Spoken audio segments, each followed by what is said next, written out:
আপনি কি থাইল্যান্ড ঘুরতে যেতে চান, কিন্তু জানেন না ভিসা কিভাবে পাবেন, কত খরচ হবে বা কোথায় কি দেখবেন? চিন্তার কিছু নেই। আজকের ভিডিওতে আমি আপনাকে জানাবো থাইল্যান্ড ভ্রমণের সম্পূর্ণ গাইড, যা আপনার ট্যুরকে করবে সহজ, সুন্দর ও স্মরণীয়। বাংলাদেশি পাসপোর্টধারীরা সহজেই থাইল্যান্ডের ই-ভিসা নিতে পারেন। সেজন্য আপনাকে লাগবে পাসপোর্ট, একটি ছবি, hotel booking confirmation, return ticket এবং নির্দিষ্ট ফি।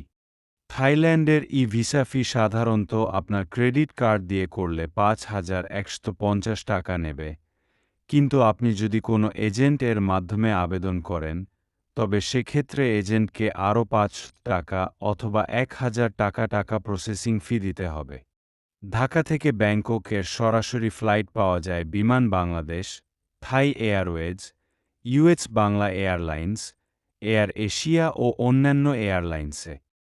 রিটার্ন টিকিটের দাম সাধারণত ৩৫,০০০ থেকে ৪০,০০০ টাকার মধ্যে। থাইল্যান্ডে ৩ রাত ৪ দিনের একটা মাঝারি মানের ভ্রমণের জন্য প্রায় ৬০ থেকে ৭০,০০০ টাকা বাজেট রাখলেই ভালো।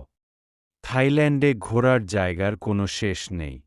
ব্যাংককে দেখবেন গ্র্যান্ড প্যালেস, ওয়াট ফো টেম্পল, পাতায়া শহরে যাবেন Pattaya beach, coral island trip, নৌকা করে ঘুরতে পারেন ড্যামনেন সারুজাক ফ্লোটিং মার্কেট। থাই খাবার অনেকেই পছন্দ করেন, তবে মুসলিমদের জন্য হালাল ফুড খুঁজে পাওয়া জরুরি।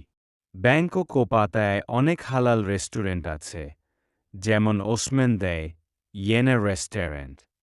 স্থানীয়দের প্রতি শ্রদ্ধাশীল হন, বিশেষ করে ধর্মীয় স্থান ঘোরার সময় পোশাক পরার নিয়ম মেনে চলুন।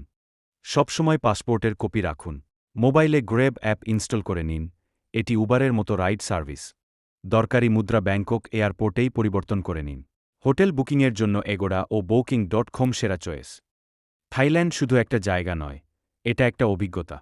আপনি যদি ভ্রমণ ভালোবাসেন, তবে থাইল্যান্ড আপনার জন্য পারফেক্ট।